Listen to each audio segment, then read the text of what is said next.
Good morning. Tara, basa tayo na ating history ng ating bansa. History of the Filipino people. Nandito pa tayo sa part 1. Pre-Colonial Philippines, the sitting. Nandito na tayo sa karugtong ito ng regional traits. So, dito tayo sa Central Plains. Tapos na tayo doon sa Ilocano, diba? Samtoy. Okay, dito tayo sa Central Plains. As one goes down to the Central Plains and to the area immediately south of it, one finds the Tagalog Belt. It comprises the provinces of Nueva Ecija, Bulakan, Bataan, a small part of Tarlac, Rizal, Laguna, Cavite, Batangas, Quezon, and the islands of Marindoque and Mindoro. Manila, the political capital of the Philippines and the center of cultural and commercial life, is at the heart of the region. It is this historical accident that makes the Tagalog feel superior to the rest of the Filipinos. He is neither frugal nor extravagant. His code of ethics is strict. His pride piercing. The ties that bind him to his home are so strong that, unlike the Samtoy or the Visayan, he prefers to stay put in his homeland, to migrating to greener valleys to carve out his fortune. The result is that among the Filipinos, he has developed the strongest tendency to live with his parents or in-laws even after his marriage, less concerned with his environment than his Samtoy brother. The Tagalog enjoys the finer things of life. He is at once a lover, a born poet, and a musician. But unlike the Samtoy, whose poetry is the sustained epic, the poetry of the Tagalog is lyrical. He is a dreamer and takes the slightest opportunity to burst out into the declamation, hence the sing-song nature of the Tagalog declamation and the impassioned balagtasan poetical joust. It is no wonder then that the best lyricists are found in his region. Jose de la Cruz, popular known as Joseng Sisiw, Francisco Balagtas, and Jose Corazon de Jesus in Tagalog, Fernando Maria Guerrero, Cecilio Apostol, Manuel Bernabe, Jesus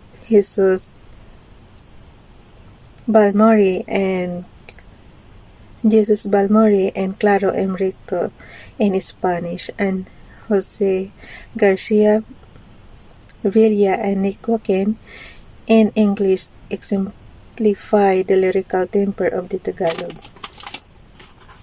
The Tagalogs also excel in music. The greatest Filipino composers come from the Tagalog region. Farther south in the Bicol region, the Bicolano is known for his even temper and religiosity. Kindly like the Visayan, he views life with studied calmness and seldom shows his rough edges. But like the Visayan, he knows how to enjoy life and to take its offerings with philosophical equanimity. Saan sakop ang Bicol? Central Plains pa rin ba siya? Quezon, the islands of Marindoque. Okay, dito tayo. Farther south in the Bicol region pala. Okay.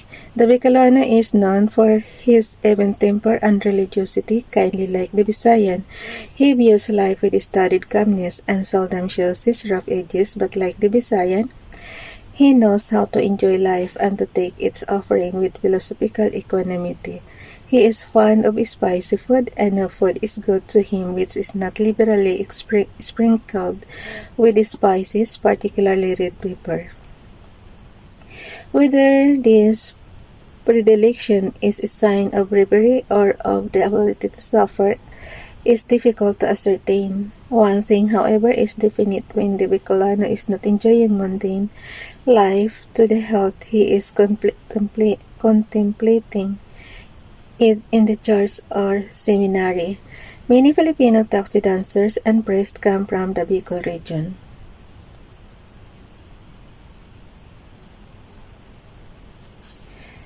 The islands south and southwest of Luzon belong to the Visayan. He is a happy-go-lucky man more interested in the here and now than in the past or the future. He exceeds the Tagalog in his love of the finer things of life, so much so that, in contrast with the Samtoy, he is ready to spend his last peso to enjoy life to its last drop. Because he is not compelled by his environment to work half as much as his Samtoy brother. The Visayan is a spendthrift, but like his brother in the north, he is adventurous and he is afflicted with wanderlust. Kaya pala napakagastador ko. The Visayan girl, unlike her Tagalog sister, can leave home without compunction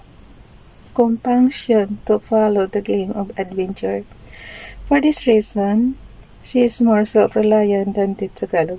Alam nyo guys, buko ito, pero tamad kasi ako noon estudyante pa ako magbasa. Ngayon lang talaga ako masipag magbasa ng book.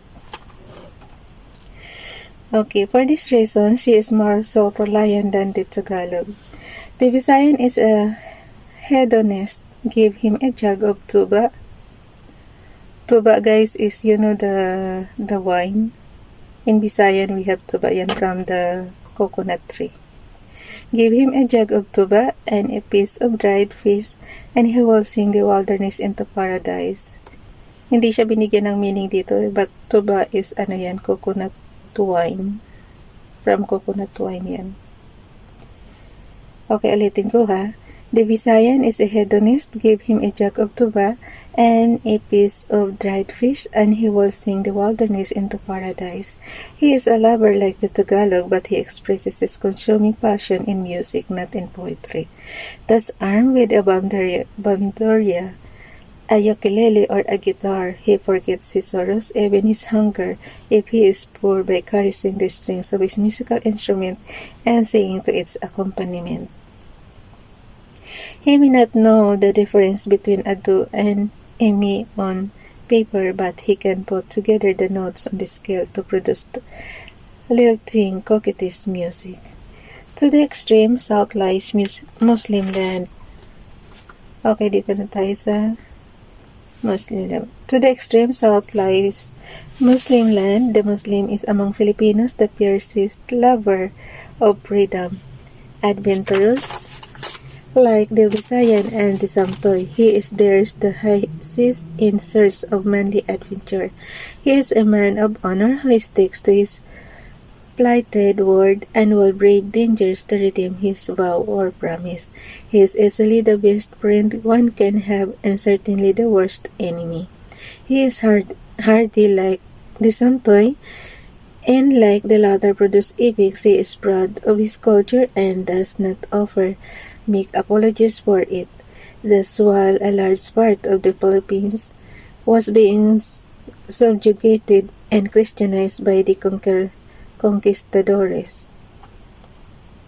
the proud Muslim of the South guarded his citadel, swept the seas with his fast benta to protect himself from the Spanish version of Christianity and culture, and fought courageous against the Spaniard and later against the American in defense of his religion and freedom. So, ibig sabihin guys, ang ano natin noon is hindi Christian. Muslim talaga ang original. Diba? Kasi conquered lang tayo ng Spanish. Yung Christianity is galing sa Spanish yan. Ito according to the book na to. From the Spanish version of Christianity and culture, and fought courageously against the Spaniard and later against the American in defense of his religion and freedom. One wonders why the Muslim brother has not been integrated into the Philippine body politic. There are obvious reasons. One is that as a non-Christian who was for centuries struggled for his individual identity, he has come to suspect his Christian brother of betrayal, for the latter was used by the conquerors in their attempts to obliterate Muslim culture and religion. Consequently, the Muslim casts suspicious eyes on his Christian brother, who he thinks is afflicted with messianic delusion. There is nothing more abominable to the Muslim than to be told to discard his moral way of life. Then, too, the various governments of the Philippines from the Spanish period down to recent times had utterly neglected the Muslim, let alone the other minorities. Because of his fierce love of his alone